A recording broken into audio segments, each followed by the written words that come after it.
The most notorious talker runs the world's greatest clan, or its Japanese name, which I can't be bothered to say because it's too goddamn long, is a story about Noel, who, yes, trust me, is a boy. You see, Noel wants to grow up to be a seeker. Now, what's a seeker? A seeker is deadass someone who just searches for things for a living. As you know, the name implies. And Noel's grandpa, who used to be a seeker, but not just your average run-of-the-mill seeker, but the strongest seeker, known as Overdeath, which causes Noel to want to be the strongest seeker like his gramps. But to become a seeker, Noel's going to need a job, and the job Noel gets is talker. Now what's a talker? Well, a talker is someone who grants others buffs through the words they speak. But the downside is that talker's personal fighting strength is ass. So the job gets ridiculed as weak, which devastates Noel because you know the whole wanna be the strongest thing. But his gramps cheers him up, letting him know that there's a strong seeker inside of him and to trust him. And with that, Noel's training arc begins with a tinge of backstory. So, shocker, Noel's parents died in an accident when they were young, and so people believe Noel's lineage is cursed by beasts to die young because Gramps killed too many beasts. This of course led to him getting bullied by other children because children are fucking cruel. But this did lead to Overdeath beating the brakes off some children. 4 years of training later, and Noel is now close to 15 and will officially be recognized by the country as a seeker, and everything was fine and dandy until the Fire Nation attack, or Abyss level 12 attack. Now what's the Abyss and these levels? The Abyss contain beasts, and the higher the level of the Abyss, the more you're cooked. And with an Abyss level of 12 appearing, it's pretty much time to pack it up and say GG's. Overdeath then takes Noel to a bunker for safety as he plans to fight the beast to buy some time till help arrives. But they both know that this is a suicide mission, as Overdeath then closes the door on Noel, locking him inside. After a while, the beast cries die down. Noel, excited that Gramps won, then rushes outside to see Gramps, half the man he used to be. You get it?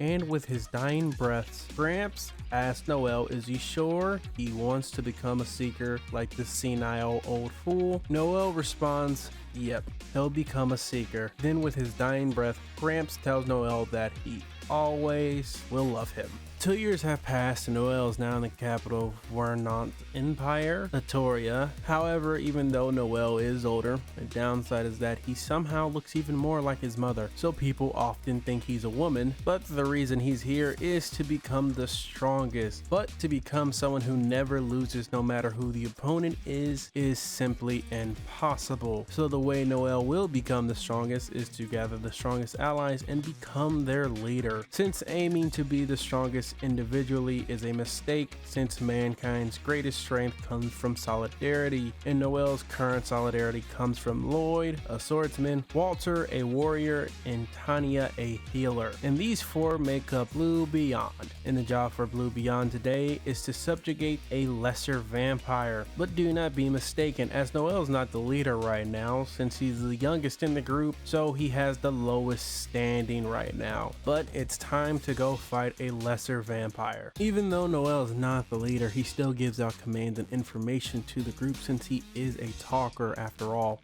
And after dealing with a decent amount of the small fries, Walter then wants to deal with the main body instead of the subordinates. Noel informs Walter that killing all of the subordinates greatly increases their chance of success. Walter then mockingly says how he'll follow the old gray talker Noel's wishes, and as Noel's about to retort, it seems his Peter Tingles goes off as the main boss is here with its $1 million smile. And like all fucking annoying bosses, it silences the support first. So Noel's unable to do his talker thing, and without these buffs, fighting the lesser vampire is going to be a pain in the ass. But Noel ain't gonna let no bitch ass monster like this look down upon him, as he got that thing on him. After curing himself, he then uses deploy tactics, which increases the resultant effect of all actions by 25%.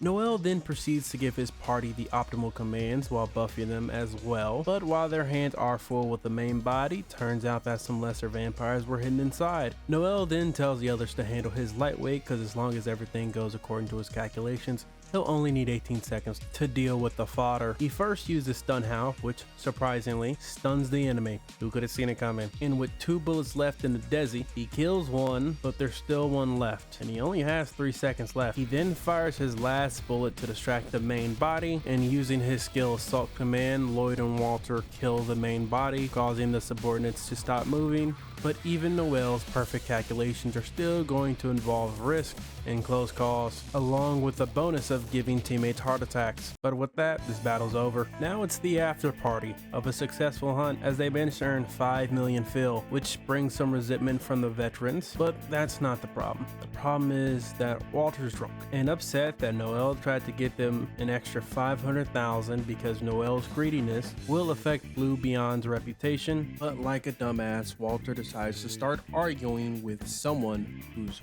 whole entire job is to talk. So Noel proceeds to verbally dog walk Walter, which angers Walter to where he threatens to kill Noel. But Noel don't only got that bark, he got that bite, because he got that dog in him. When then Lloyd steps in and stops them, as it's about that time to call it a day. Also turns out Tanya and Lloyd are dating, but after receiving the reward money and like all drop shippers, after calculating the expenses, turns out they made 1 million instead of 5 million. But in order to make more money as Seekers, they'll need to join a clan or make one. Noel asks Lloyd how much they have saved up. Lloyd informs Noel they have 12.8 million, and with that much, Noel then suggests that they make their own clan instead of being essentially subcontractors, as they would be able to receive requests directly from the country itself. The other members seem hesitant, as Lloyd reminds Noel that they're still short 7.2 million. Noel says he'll cover the rest of the fee with some of his inheritance from his grandpa. Lloyd starts asking more questions about making this clan, as he, Tanya, and Walter are still hesitant.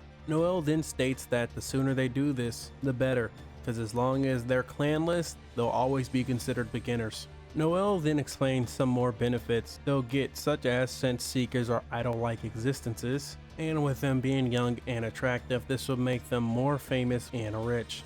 Tanya is still hesitant, but after hearing Noel out, Walter then changes his mind to be in favor of making the clan.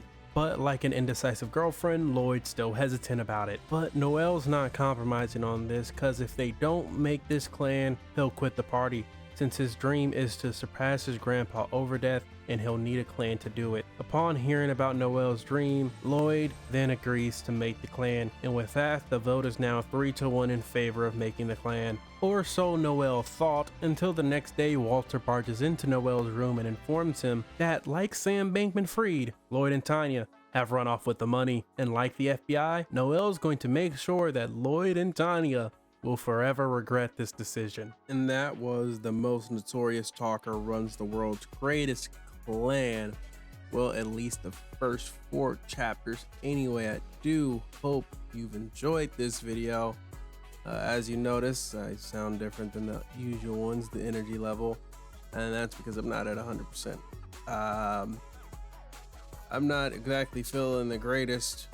I'm not sick, I just don't feel well. I mean, it's more like I was supposed to have a prescription for medication, and then I didn't have it for 2 weeks. So I've just been out here running for 2 weeks without this medication, and it's kicking my ass today. But I gotta put the video out, baby. The content train don't stop. So like, yeah, my throat hurts. I fucking feel like I got a fever, but I don't got a fever. So yeah, you know, just got the symptoms going on. They haven't gone away. Hopefully they'll go away soon. They should be, because I got my prescription today. So, hopefully. Next week definitely will be better.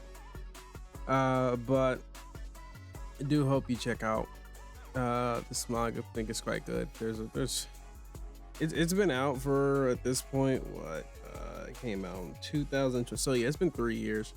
There's, you know, over 40 chapters, so you can get yourself a decent little read going on over there.